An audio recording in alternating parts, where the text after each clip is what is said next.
In the September issue, I'm going to be taking a look at the appointment of Alan Gilbert as the next music director of the New York Philharmonic, America's oldest orchestra. Now, Gilbert himself is only 40 years old, and he's comparatively little known, not to classical musicians, but to the public at large. As a matter of fact, I've actually never heard him perform or heard any of his recordings.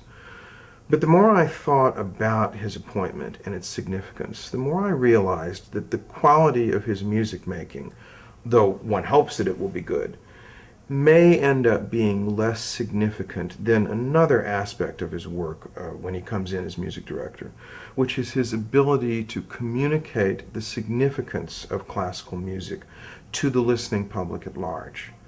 The fact is that in the last decade or so, the mass media have withdrawn their attention from classical music.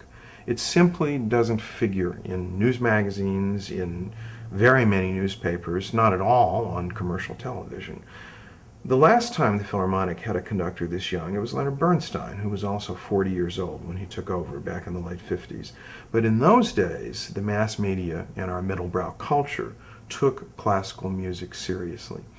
Gilbert's real challenge as the next conductor of the Philharmonic is going to be to break through this wall of silence and indifference that now surrounds an important aspect of high culture and find a way to communicate to the average American, not just the intensely interested concert goer, but the average person, the idea that classical music is itself something that everybody has access to, that anyone can understand, and that is significant in the lives of all of us.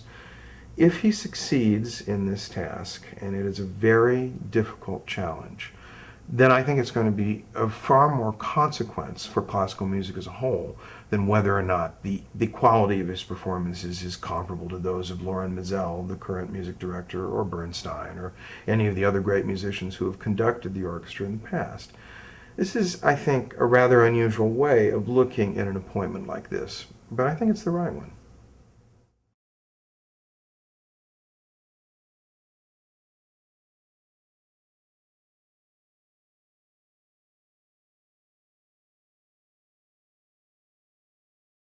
I'm not even really sure it was true 50 years ago, but I know it's not true now. 50 years ago, Greenberg, who was famously and reflexively hostile to the idea of middlebrow culture, believed quite seriously that to compromise with the idea of middlebrow accessibility, to depart from the concept of art as an essentially elite pursuit, undermined the mission of the serious artist. Now, he had a point. It's arguable. It was arguable then. It's definitely arguable now. But today, our situation is different. We have lived to see the disappearance of the middlebrow culture that in Greenberg's day supported the fine arts and mediated them to the larger public, made them more accessible to that public. That culture is gone, and with it we've lost the route by which ordinary people found their way into high culture, and even those who might not have been interested in certain parts of it were encouraged to take it seriously and to support it.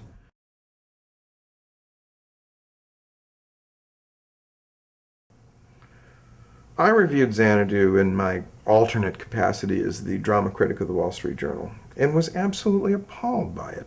Sat in my seat and knew within 30 seconds that it was a dreadful, dreadful show. I was squirming for an hour and a half. Went home, wrote a sulfurous pan of it, filed it. A couple of days later, the rest of the reviews come out. And many critics loved it, and the public is flocking to see it, which I must confess is utterly inexplicable to me. And I speak not as a reflexive highbrow, although I guess I am a highbrow, but I'm also somebody who likes musicals. Not just Stephen Sondheim either. I gave a good review to The Wedding Singer. Musicals are a fundamental part of the whole idea of middlebrow culture as it existed when I was young. And Xanadu, which is a campy parody of a bad movie which is forgotten anyway, does not in any way connect up with these ideals. It is a dreadful, irritating, exasperating show, and I wish my review had prevailed and the show had closed within 48 hours. There is, alas, no accounting for taste.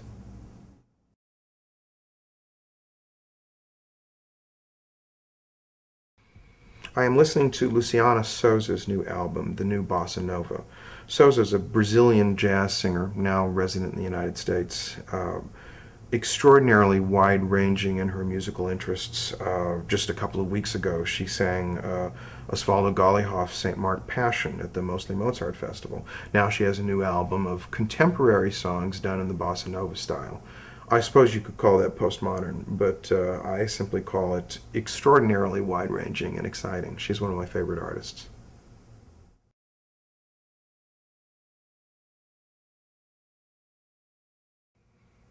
If I had to choose a particular favorite from my collection, it might well be Milton Avery's March at the Table.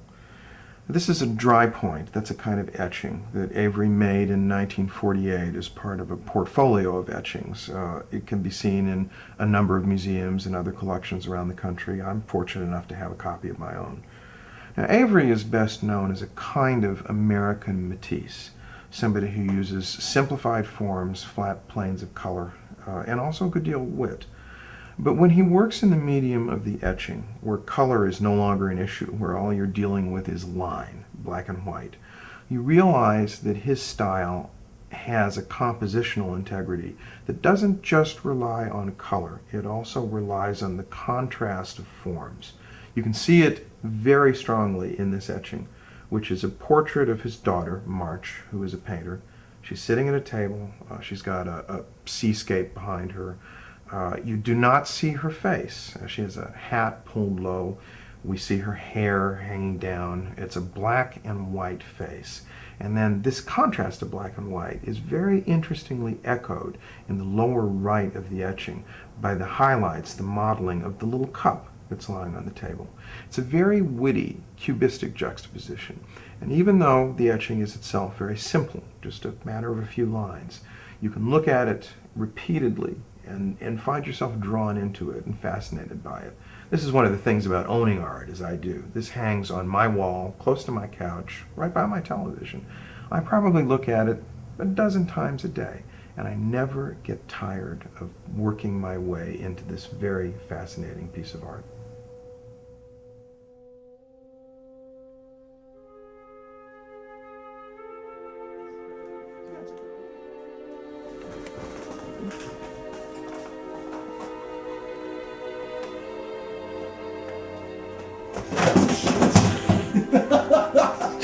Leave that part out, okay? Take two. That's for the blooper